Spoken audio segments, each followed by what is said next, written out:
Hello guys, this is me Khushi Motwani. Welcome and welcome back to my channel. आज की मेरी video फिर से रहने वाली है एक मेकअप ट्यूटोरियल की।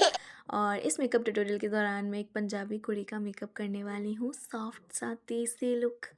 और मुझे पता नहीं था कि मेकअप इतना अच्छा निकल के आएगा। मैंने तो बस ऐसे ही आड़े टेढ़े मेकअप करना स्टार्ट कर लिया था। मैंने वही बेसिक सी चीज़ें अप्लाई की हैं। फाउंडेशन लगाया, देन आफ्टर मैंने करेक्टर लगाया ऑरेंज कलर का अंडर आइज़ में। और फिर मैंने वाइट कंसीलर लगाया, मतलब अपनी स्किन से 1-2 शेड लाइट कंसीलर लगाया। उसके बाद मैंने आँखों पे काम करने शुरू कर दिया। आप लोगों को तो पता ही होगा, मेकअप में सबसे मुश्किल और सबसे मेहनत वाला काम होता है आईज़। मतलब आई मेकअप जो होता है उसमें बहुत टाइम लगता है, एफ़र्ट लगता है। अगर आई मेकअप आपका अच्छा नहीं होता ना, तो मतलब कुछ अच्छा नहीं होता है। और मेरे हिसाब से बाकी पूरे फेस का मेकअप करना बहुत आसान होता है। सबसे ज़्यादा आईज़ में ही लगते हैं। ये सबसे बारीक और मुश्किल काम होता है। इसमें बहुत ध्यान से और फिनिशिंग के साथ वर्क करना पड़ता है। और मेरी बहुत ज़्यादा फिनिशिंग तो नहीं है, लेकिन फिर भी मेरे लिए मेरे हिसाब से बेटर है। और आप लोगों को ये मेकअप ट्यूटोरियल कैसा लगेगा, प्लीज़ मुझे कमेंट बॉक्स में ज़रूर बता के जाना। वीडियो को स्किप बिल्कुल मत करना, क्या पता आपको कुछ काम आ जाए। और क्या पता मेरे अंदर कुछ कमी हो, तो आप लोग मुझे कमेंट में बता सकते हैं।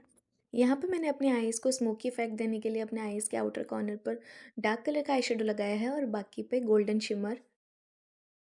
एक विचित्र बात ये है मेरे बारे में दोस्तों, कि मैं आप लोगों के सामने यानी कि कैमरा के सामने लाइनर नहीं लगा सकती हूँ।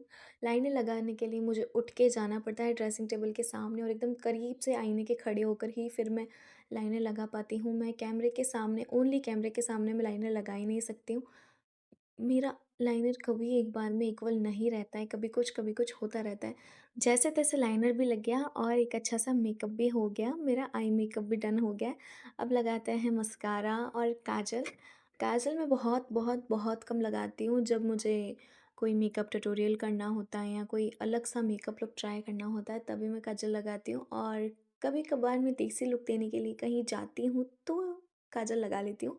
बाकी मुझे गंजी आँखें बहुत पसंद है, लेकिन फिर भी मेरी आईज़ थोड़ा-सा सुरमई इफ़ेक्ट डालती है। मेरी आई लैशेज़ जो हैं वो थोड़ी-सी सुरमई लगती हैं, तो मैं चाहती हूँ मेरी आँखें एकदम प्लेन दिखें, खाली-खाली, लेकिन वो होता ही नहीं है। मतलब मेरी आई लैशेज़ की वजह से एक सुरमई इफ़ेक्ट आ ही जाता है।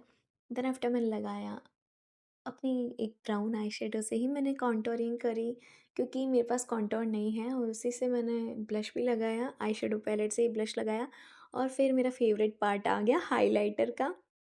तो किस्मत तो चमके ना चमके, लेकिन अपने चीक बोन्स और नाक को चमकाना और ठुड्डी को चमकाना तो बनता ही है ना।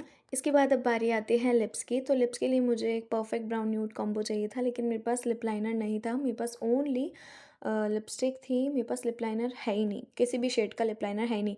तो मोस्ट ऑफ द टाइम मैं अपने ऑलराउंडर आई शेडो का ही हेल्प लेती हूँ, उसी से मैं लिप लाइन भी बना लेती हूँ। मतलब बहुत काम आता है, मेरे ऑलराउंडर है। ब्लशर भी वही, लिपस्टिक भी वही, लिप लाइनर भी वही, और कॉन्टोर भी वही, खुद आई शेडो भी वही। मतलब काम तो मेरे आ ही जाता है। यहाँ पे मेरा मेकअप कंप्लीट हो गया है और ज्वेलरी वगैरह लगा के मैं देख रही हूँ कि मैं कैसी लगूँगी। और हेयर स्टाइल भी मैंने बना ली है कुछ कुछ पंजाबी टाइप की, क्योंकि मेरे बाल ऐसे ही हैं तो इनको बांधना ही बेटर रहता है। और यहाँ पे मेरा मेकअप बहुत सुंदर बना है, आप इंस्टाग्राम पे चेक कीजिएगा मेरी recent reels. Thanks for watching.